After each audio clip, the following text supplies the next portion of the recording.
Have you guys heard of JS-SEZ? It means Johor, Singapore Special Economic Zone. No. What? Yeah. They like copy the DMZ only. No. So basically this idea, right, is Oh wait, The alcohol one the ah. alcohol one. The club one ah. They don't charge some tax or Yeah, something. not just that. So basically, Because right, of the zone, right? The word zone, right? yeah.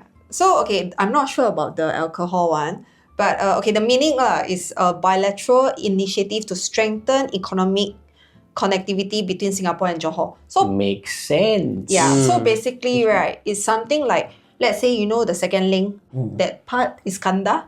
So from my understanding, right, is that when you do trade over there, right, it's trade free. Yeah, free. So and that's just one partnership between Singapore and JB lah. You are the best neighbor in the history of neighbors. So why I brought this up, right, is because, right, with such a big movement of like an initiative between two governments, right, there are always scammers, right, trying to crawl their way in within the cracks. How they try to scam people using this though? Yeah. So what happened, right, is because nowadays we've been to JB quite a bit, right? You know that they are also building apartments, within that stretch, right? So what happened, right, is they run ads, the scammers lah, they run ads on Facebook advertising the idea of Johor Singapore housing subsidy. Wow. So the headlines are something like this. The victims will go and click the ads, right, that says JB-SG housing subsidy program, or something like free homes across the causeway. Okay, you hire me, I will help you scam even more people. wait. Yeah. The first one, right, the subsidy program, you click. Okay, Not bad lah, maybe yeah. But the The second one, free house one, Mas kena scam. I deserve one. They deserve it. It's an ad lah, right? Then they will bring you to a website. Then the website, right, click already, right, they will bring you to a WhatsApp chat. And then after that, right, a link will send to the victims, and then get the victim to key in their personal information lah, like their Singapore ID, like their residential address, email address, and other details. So on top of it, right, some victims, right, they also gonna ask them to transfer money Deposit or something. for legal and stamp duties. And then some even, right, you have to hand like physical cash to someone. They want to be weird. Yeah. You deserve it. So do you think, right, because Singapore, our standard of living is getting higher and higher, right? Do you think that this is actually making the bed easier for the Singaporeans to take, to makan? I think that's not it. Yes, our standard of living is getting higher. Most people will complain and most people find it hard to just keep up, right? But I think this one is FOMO.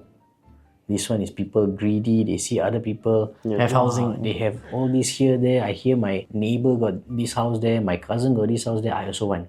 They also greedy. Also fear of missing out, right? So they try. Without doing due diligence, just... Okay, one thing about Singaporean, if you follow that, say the conventional path, right, you will never ever have to pay a lot of money for the house because like the CPF will pay itself. As long as you're working, the CPF will pay itself. Last time when I was younger, I'll think about, maybe go JB is like cheaper, right?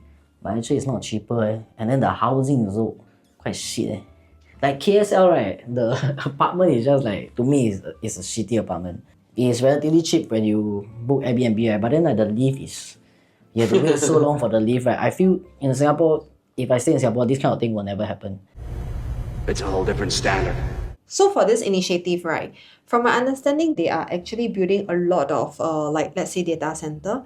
They are building factories. They are building manufacturing plants and so on and so forth. That Johor Bahru site, right, they have invested quite a bit in terms of robot-related stuff. So they want to make the JB into what, like the Tech Shenzhen. Hub, Yes. Wow. Like Shenzhen Tech Hub. So JB now, right, is no longer like how it used to be like 20 years like that. Would you, right, consider to work there if, let's say, the pay is probably 3K Sing and above? Depends on what's the job lah. And I feel if Singaporean is smart, right, the manufacturing aspect of the different industry that's gonna establish that is still gonna be in JB one. Yeah, 'Cause it's but then cheaper. the HQ will be in Singapore. I think so. I don't work as a manufacturing person. No, okay, let's say you're not doing the manufacturer, because manufacturer or let's say data Some tech center, tech related stuff, right? It can be different of like 3 plus cannot lah. Plus too too little little, already. Like, I can consider maybe Okay. Okay, 3 plus if let's say the company cover your housing. that one cheap. I can cover myself. Doesn't matter. Yeah, doesn't matter. 8,000 because in Singapore I would want maybe 12. But 8,000 ringgit. That's it. My friend, that is too low. Okay, what's the role you don't mind paying there? You would relocate there, and what's the salary you will take? I want to do the sales for this tech one. So I can have let's say 3K basic, but then whatever Comms high. Yes. Wow, actually okay. Yeah, I don't mind. Then you live in JB, standard of living lower. Ringgit.